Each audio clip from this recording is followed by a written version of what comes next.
మళ్ళీ free hold భూముల రిజిస్ట్రేషన్లు రద్దు చేస్తాం.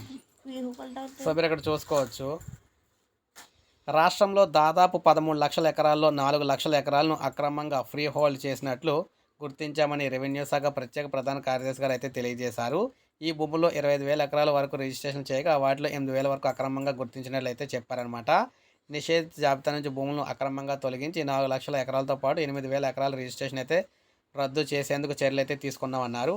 అన్నమయ్య జిల్లా మదనపల్లె కలెక్టర్ కార్యాలయంలో దసరాల దహనంతో కాలిపోయిన కార్యాలయ భవనాన్ని ఆధునీకరించారు. దీన్ని సిసోడియా ప్రారంభించారనమాట.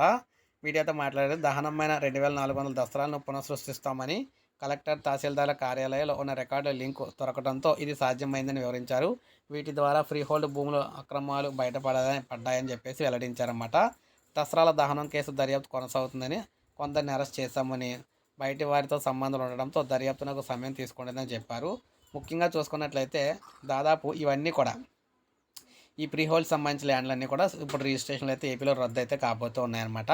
సో ఇది సాక్షాత్తు మనకి రెవెన్యూ కార్యదర్శి గారే చెప్పడం అయితే జరిగింది. సో ఇది మనకి లేటెస్ట్ అప్డేటు. ఏపీలో చాలా భూములకు సంబంధించిన రిజిస్ట్రేషన్లు అయితే వీటికి సంబంధించి రద్దు అవుతున్నాయి. ఒక లైక్ చేయండి, సబ్స్క్రైబ్ చేసుకోవాలి, మన ఛానల్ సబ్స్క్రైబ్ చేసుకోండి.